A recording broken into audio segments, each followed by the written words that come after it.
きげんよう、今回は、西伊豆スカイラインを走ってきました。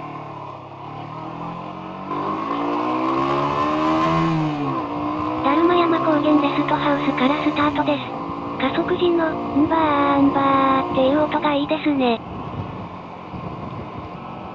西伊豆スカイラインを選んだ理由は、周辺のスカイラインと名の付く道路のうち、唯一、原付2種の CB125T が走れる道路だからです。しばらく上がっていくと、特徴的な字体で西伊豆スカイラインと書かれた青看板が出てきます。ここを左折すると、西伊豆スカイラインに入ります。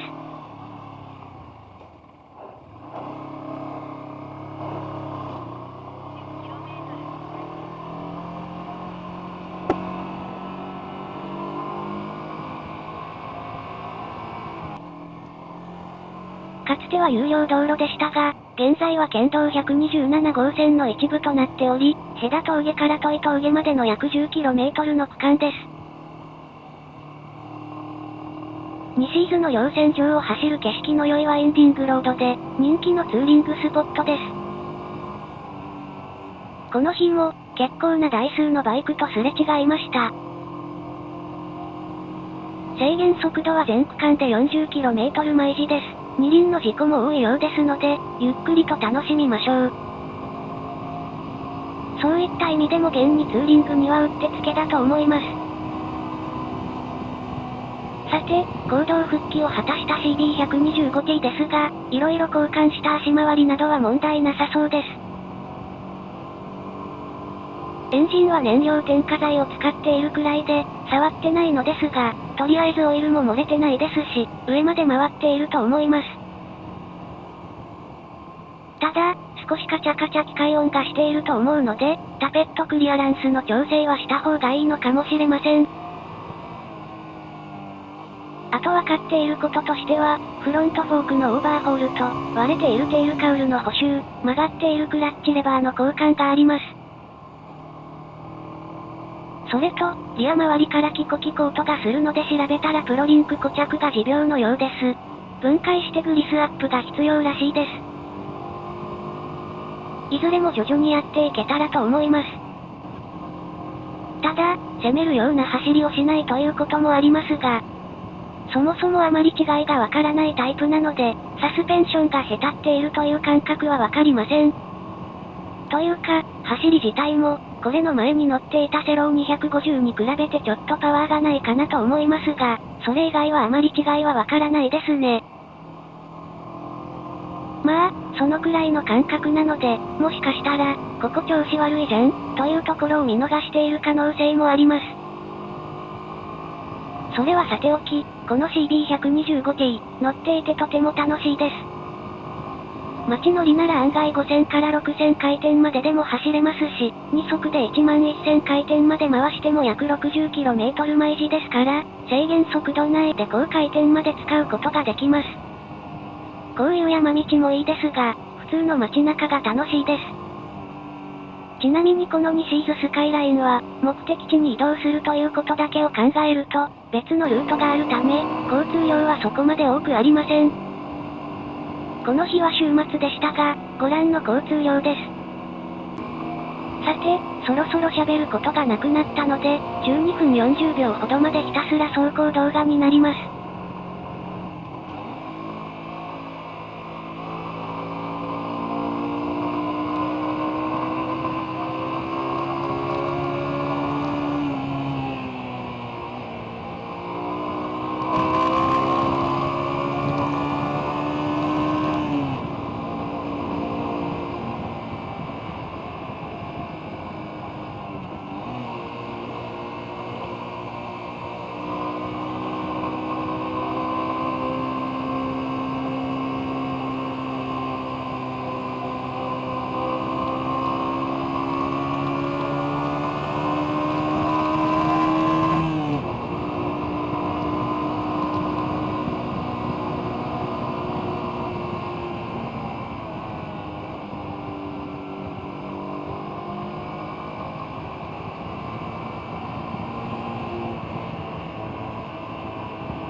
さて、ここと伊峠までが西伊豆スカイラインです。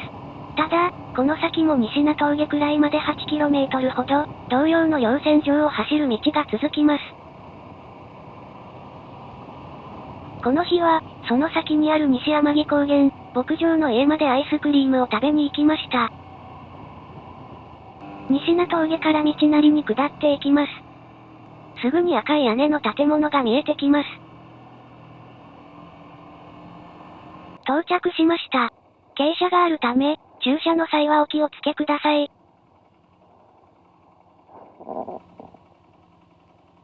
最後までご視聴ありがとうございました。よろしければチャンネル登録と高評価をお願いいたします。それではまた次回の動画でお会いしましょう。